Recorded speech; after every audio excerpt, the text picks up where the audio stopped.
За сайн байцгаана уу монголчуудаа. Өмнөд Монгол подкаст ээлжид дугаар хийлж байна. Энэ дугаартаа бид төвд хэлий хятадын дээд сургуулийн эрсдэлтийн шалгалтанд заавал шалгах хичээлээс хассан талаар ярихаар бэлдсэн юм аа. 8 сарын 5-нд төвдийн өөртөн засах орны намын даргийн орлогч төвдийн өөртөн засах орны дарга Гарма Цэтэн гэдэг хүн энэ мэдээлэл хийсэн. Ер нь төвд хэлийг эрсдэлтийн шалгалтанд оруулахаа болсон байна гэж байгаа. 26 оноос хойш. Тэгээ энэ талаар одоо 3 жилийн өмнө Монгол бичгийг албан ёсоор хорж ихэлсэнтэй бид нар чинь ер нь дэлхийд даяар өөр монголчууд, ар монголчууд нэгдэж хятадын бодлыг эсэргүүцсэн. Гэхдээ энэ эцсид бол энэ хөдөлгөөний хаттууд хүчээр нуханд дарсан. Одоо төвд бол энэ өдөр 26 оноос хойш эхлээд төвд хэлий конкурсын шалгалтанд заавар шалгах хичээлээс хассан байгаа нь явандаа өөр Монгол бас ийм болох байгаа гэж би миний хувьд л үзэж байгаа. За төвд гэхээр монголчууд маш дотн байдаг. Яг бол төвдийн шашин соёл Монголд бол маш их нөлөө үзүүлсэн ард түмэн. Төвд бол төвдийн өндөрлөгт байгаа учраас энэтхэг хил залгаа улс орны хувьд бол төвдөр дамжиж энэтхэгийн бүх шашин соёл бол Монголд орж исэн учраас энэ төвд монголчууд бол хоорондоо ах トゥ үндэстэн хэлж болно. За төвд гэхээр хүмүүс бол төвдийн өөртөн засах орн гэдээ мэдж байгаа. Гэхдээ төвд зөвхөн төвдийн өөртөн засах орн амьдардаг юм аа. За төвдийн өөртөн засах орн бол 1 сая 200 мянган хавтгай дөрвөлжин километр нутагтай 3 сая 700 мянган хүн амтай байдаг. Түүний 86% нь төвд хүн байдаг, 12% нь бол хятад гаралтай хүмүүс байдаг. Түүнээс гадна төвдийн өөртөн засах орноос гадна яг л өөр монгол шиг өөр монголчууд чинь хятад бол 6 сая гаруй монголчууд амьдарч байгаа гэж тооцоо гарч байгаа. Гэхдээ өөр Монгол зөвхөн 4 сая гаруй байдаг. 2 сая нь бол өөр Монголын хэлийн гадна байгаа гэсэн. Тэгээ ижил төвд бас л хятадууд чинь тал гаруй төвдүүдийг ер нь тэгээд олон хятад мужид тасдаж нөгөөдөл амьдарч байгаа. Жишээл Хүүхнүүр буюу дээд Монгол амьдардаг Хүүхнүүр мужид бол Чинхай мужид бол 5 төвдийн өөртөн засаг жөв буюу аймаг байдаг. 1 сая 500 мянган төвд хүн байдаг. Сычуан мужид бол 2 төвдийн өөртөн засаг жөв байдаг. Сая 600 мянган төвд хүн амьдардаг. Гансу мужид, хятадын Гансу мужид бол 1 төвдийн өөртөн засаг жөв байдаг. 440 мянган төвд хүн амьдардаг.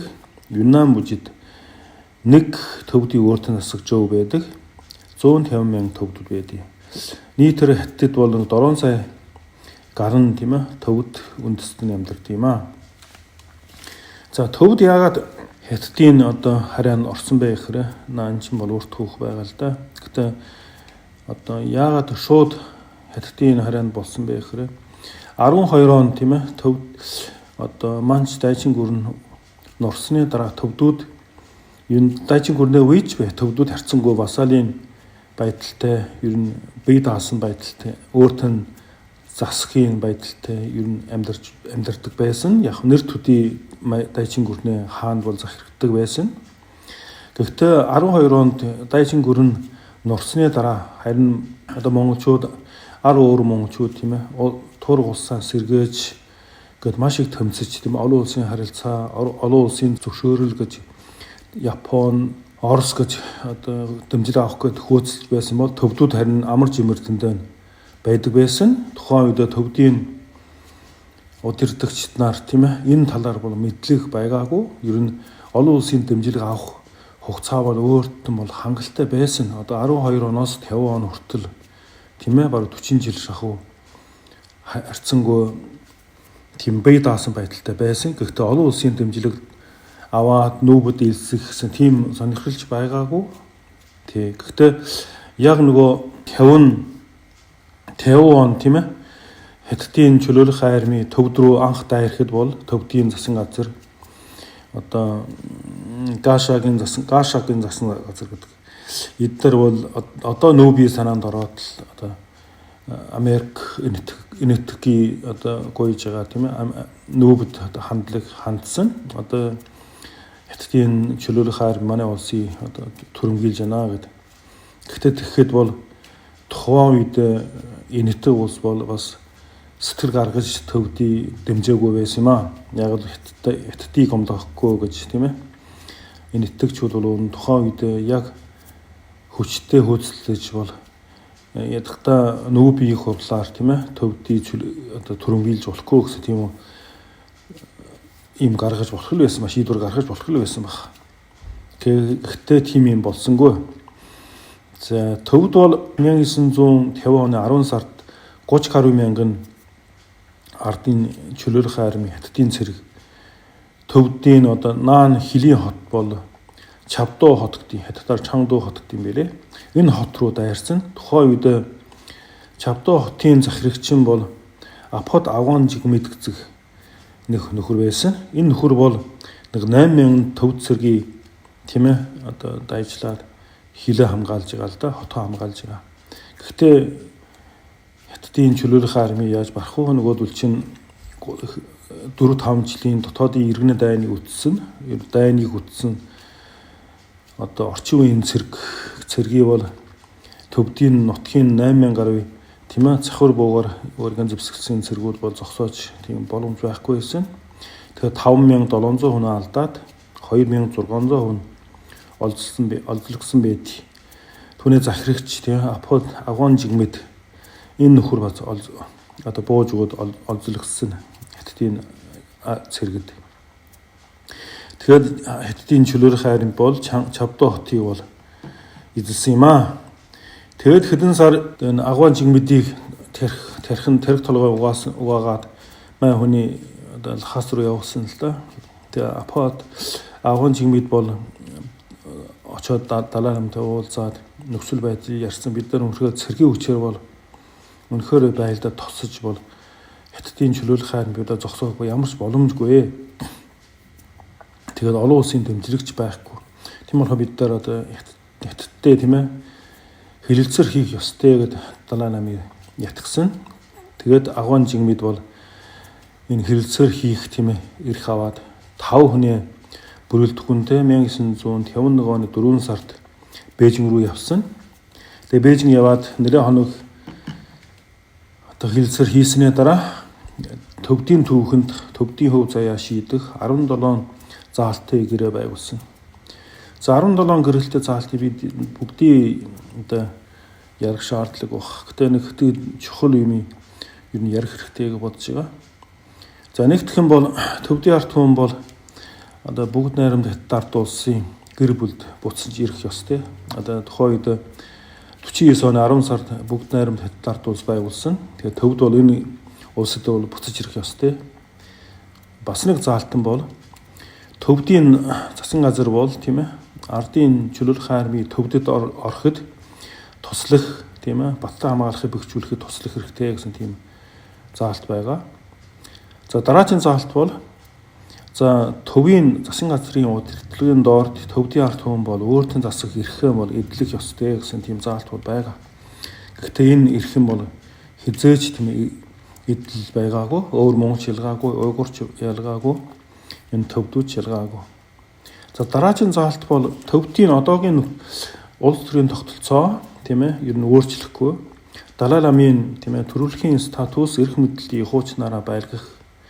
Тэгээ ил шатны дарга нарын тийм ээ мести хөврөм хадгалах гэсэн тийм заалт байдаг. За дараагийн заалт бол банчин эрдэнэ тийм ээ одоо төрөлхийн статус эрх мэдлийн хөврөнд хадгалах тийм. Дараагийн заалт бол төвдүүдийн тийм ээ шашин шүтгэх эрх чөлөөг тийм ээ одоо хуулиар баталгаажуулах тийм. Төвдүүдийн шашин шүтлэх зан үйл тийм ээ лам сүмийн хөрөнгө орлогыг бол өөрчлөхгүй гэсэн тийм заалт байдаг.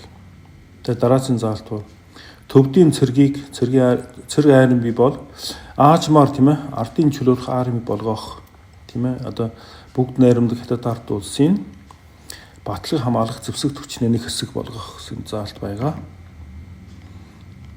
За дараагийн заалт бол төвдийн бодит байдлын үндэслэж тий одоо төвд үндэсний хэл бичих одоо боловсролыг хөгжүүлэх гэсэн заалт байд юм а. Ерөнхийдөө бол 17 заалт байдий. Тэр заалтын үндэл харахад бол ер нь төвдүүд бол харьцангуй одоо эрх чөлөөгөө одоо батлаг хамгаалах гадаад харилцаа бол төвийн засан газар мэдхээс гадна бусдын бол нутгийн нөхдүүд бол мэдэх ёстой тийм заалт байдаг. Гэхдээ хятадчийн хэцээ гэрээ хийгээд тэр бэлдэх, мөрддөг тийм арт түмэнч биш. Тэгээд сүүлдээ зөрчөөд хамс үлд нь 1959 он төвд орн тийм ээ бослог үемэн гараад Далай лам бол энэ нэтэгт дөрвж гарсан. Одоо хичнээн жил болж байгаа. Чинь одоо 60 хэдэн жил болж байгаа үстэй тий. За тэгээд Далай ламын энэ нэтэг гарсны дараа төвдийн бослогийн нөхцөнд дарсны дараа одоо 1965 он бол төвдийн өөртөө засгийн орны байгуулсан. Тэгэхээр Сенат одоо Чавдуу хотын захирагч байсан Апод агуун жигмэд бол анхны ерөнхий одоо анхны өөртөө засгийн орны дараагаар ажилласан.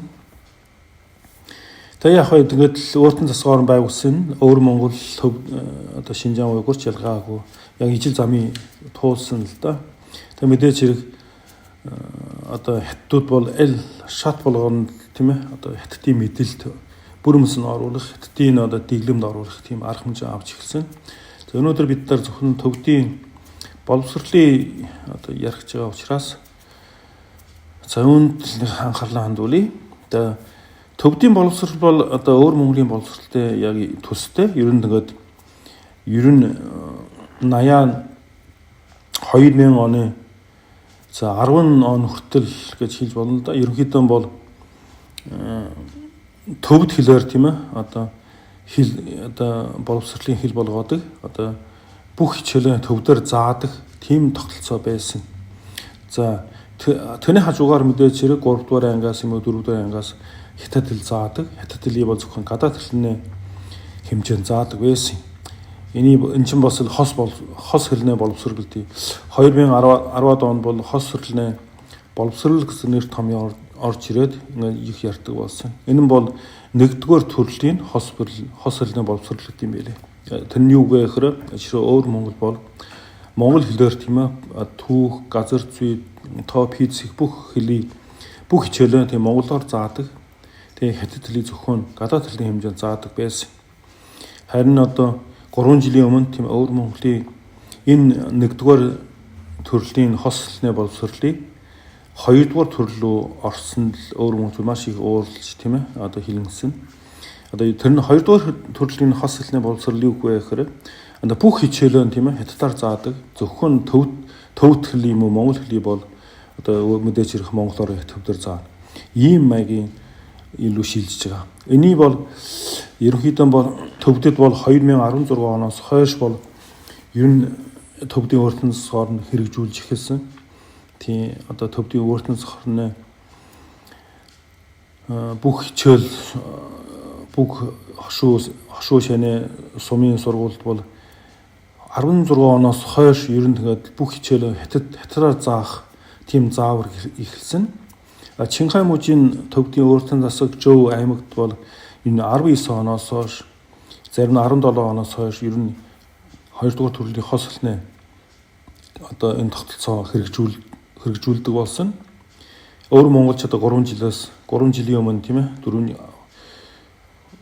жилийн өмнө болж байгаа л да хэрэгжүүлсэн шүү дээ. Хэрэгжүүлж байгаа шүү дээ. За тийм байна. Энэ нь бол яг нөгөө анх нэгдүгээр төрлийн боловсрлоор одоо нэвтрүүлж яхад бол төвдүүд бол одоо өөрийн тийм ээ үндэсний хэл бичих тийм ээ зан заншлаа хатгалахад бол ерөө амар байсан. Яг бэ гэхээр төвдийн өөртөө засгийн орн бол 80-90% нь төвдүүд өөрөө байгаа учраас бас хамаагүй давуу талтай байсан. Яг төвдийн өндөрлөг чинь 4-5 мянган метр өндөр дарааны төвшнгөөс дээш өндөр учраас баргийн үнд очиод энэ амьдрах тийм боломж муутай.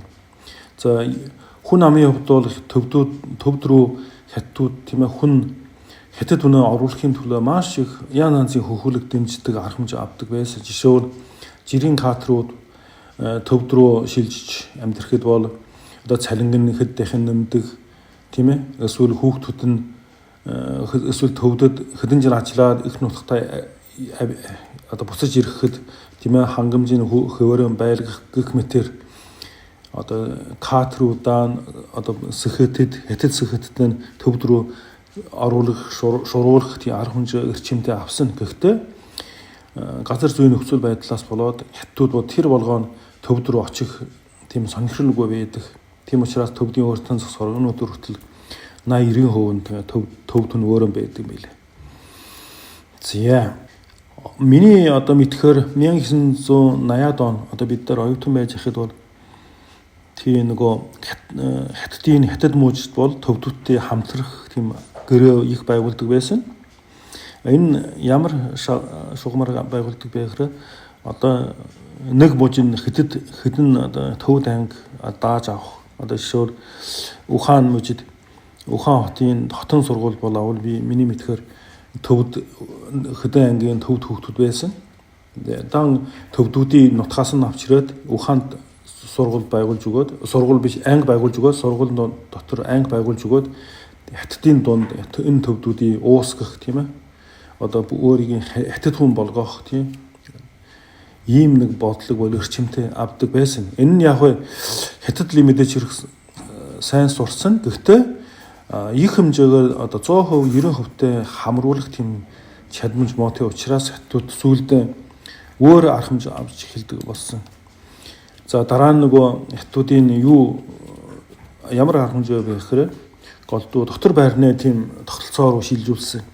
Одоо жишээл төвдийн нутаг уудамлдаа сая 674 км тархай бутархай амьдардаг. Тийм болохоор олон жижиг одоо хөдөө сумын бүгд сургуулийн бүгдийг нэгтгэгээд хаагаад нэг том сургууль болгоод тэр сургуульдаа бол дотор байр нь барьж өгсөн. Дотор байранд бол төвд хүүхд бол үүнгөө суун, үүнгөө идэн одоо хэдхэн сая хүний хятад мөнгө гаргаж чадна шүү дээ нөгөөдөл чинь бүгдийг. Тийм учраас төвд хүүхдүүд бол хүчээр тийм ээ одоо нөгөө дотор байранд суулгадаг. Дотор байранд суулгах ямаг хятад болгоход хамгийн дүхэн байд. Яг бол хоорондоо төвдөр яруулахгүй эсвэл тийм ээ одоо төвдөр ярихад бол одоо шийтгэх гэх мэтлэнгээр тийм ээ энэ хүүхдүүдийн хятад болгох хамгийн амархан толгойн угаадаг ийм тогтолцоо руу хятадууд шилжсэн байд. Ойролцоо судалгаагаар одоо 6-аас 18 насны төвд хүүхдүүд бол 800-аас 900 мянган хүүхэд бол энэ суудаг гэж байна. Тэгээд сургуулийн өмнөх хүүхдүүд, цэцэрлэгийн хүүхдүүд 4-аас 6 настай хүүхдүүд бас энэ одоо нөгөө дотор байранд суулгадаг болсон. Энэ 100 мянган хүүхдүүд бол 4-өөс 6 насны хүүхдүүд.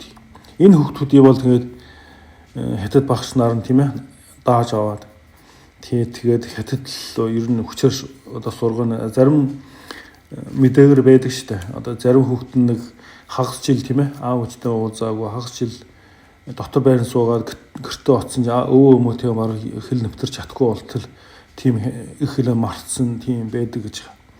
Тэгэхээр энэ дотор байрны энэ тогтолцоо руу хятадуудын бол маш их арга хэмжээ авсан, маш их мөнгө зарсан тийм. Зөвхөн 2012 оноос 2022 оны хооронд одоо дотор байртай энэ сургуулийн байр бол 120%-аар нэмэгдсэн гэж байгаа. Тийм. Одоо энэ цэцэрлэг тийм ээ 500 цэцэрлэгээс 2500 хүртэл одоо нэмэгдсэн байд. Одоо нөгөө 10 жилийн дотор 2000 цэцэрлэг шинээр барьсан. Хуучин зөвхөн 500 байсан одоо 2500 болсон. Төвдийн өөрсөн засаг оронд барьсан байд юм билээ. Тэг энэ бол одоо бусад хятад мууж тийм ээ бусад газрын харьцуулахад маш өндөр тоо байдаг байхгүй юу. Тэгэд өнөөдрийн одоо тоогоор бол бараг л 100% шахуу 90%-тэй тийм ээ одоо хүүхдүүд бол цэцэрлэгт ордог болсон. Тийм. Харин 10 жилийн өмнө бол ерөөсөө 50%-тэй байсан. Цэцэрлэгт ордог хүүхдүүд бол. цэцэрлэг орон гэдэг чинь хятад бүр ер нь хятад болгоох тийм алхам байдаг. Харин цэцэрлэгт орохгүй аав ээждээ өө мөдөрөө байвуулаад төвдөрөө үлддэг. Тийм бол хятадууд эдгээр хятад болгохын төлөө тэг ер нь бүгдийг цэцэрлэгт хамруулад бүгдийг дотор байранд хамруулад тэгээд хятад болгох тийм л арга хэмжээ маш өрчимтэй авах байгаа. Тэгээ зарим одоо төвдийн одоо төс үзэлтэн тийм ээ одоо судалгаа бас тэнд явжсэн л да. Сүүлд Канад руу дөрвөж гарсан нэг хүний яриагаар тэнд бол өстэй жинхэнэ хятад хүн гэсэн тийм айдентити бол жинхэнэ бий болгож байгаа. Тэгээ одоо шууд им дээр үлгэж байгаа л да. Хан дээр нь лозон маягаар би бол хятад хүүхэд мандрин хэл дээр ярих дуртай гэх мэтлэнгээр бүр бичсэн байт юм билээ. Ер нь бүх юм тийм ээ одоо идэ ундаа аз жаргалтай амьдрал бүр коммунист наа өгсөн одоо тийм тарих байгальтай бол багш наран бол байн хүүхдүүд хийж байгаа. Тэгээд одоо ер нь тэгэл хятад болсон энэ хүүхдүүд бол өдрөөс өдөр нэмэгдэж байгаа л да. Төвд орон бол одоо ийм маягаар явал одоо төвд хүн ер нь байна уугүй юу гэдэг асуудал гарч ирнэ л да. Тэгэд 2026 оноос хойш бол төвд хэлий тийм ээ одоо шалгалтын заавал шалгах хичээлээс хасаж байгаа юм бол ер нь ингээ эцсийн цохол болж байгаа. Яг бэ гэхээр тэр гарма цэдэн тийм ээ нэг төвдийн өөртөн засварны дарга нь тайлбарснаар бол төвд хэл бол зөвхөн төвд хэл бичих эсвэл төвд хангаах ухаан сурахад л голдуу хэрэгэлдэг. Тэгээд маш цөөхөн элсдэг гинэ. Тийм болохоор их дээд сургуульд орох тийм ээ одоо зам маш одоо харьцангуй бага учраас харьцангуй юм учраас ер нь одоо өөрийг нь олон мэрэгжил сурахын төлөө бол тэгээ төвд хэл хэрэггүй гэсэн маяг юм ярьж байгаа л да. Гэхдээ төвд хүн бол түрээд төвд хэлэн бол заавал шалгах ёстой шүү дээ. Одоо жишээ нь харин эсрэгээр энэ конкурсд бол заавал хятад хэл бичих тоо гадаад хэл энэ гадаад хэл дотор англи, орос, япон, франц, герман, испани гэх мэтлийн аль нэг нь байдаг. Заавал хятад хэл, математик, гадаад хэлийг заавал шалгадаг. Тийм. Төвд хүн хэрэгцээ төвд хэлэн тэгмэд конкурсд нь хасчихгүй нөгөө төвчийн сурах одоо нэг идэх бол байхгүй. Өтөртэй дөр одоо бол төвд хэл чинь гадаад хэл маягаар сурж байгаа. Тэгээд хэрэгцээ өгөө бол нөгөө төвчийн дуустдаг байхгүй. Өөр Монгол яг ижил байгаа. Тийм болохоор ийм төвд хэлий тийм ээ шалгалтнаас хасан гэдэг чинь мууны тохио байна л да. Энэ явандаа өөр Монголд ийм хэрэгжүүлэхгүй гэсэн ийм баталгаагүй байна л да. Тийм болохоор өнөөдөр зориуд ярих гэд бэлдсэн юм аа. За баярлалаа. Анхаарал тавьсанд баярлалаа.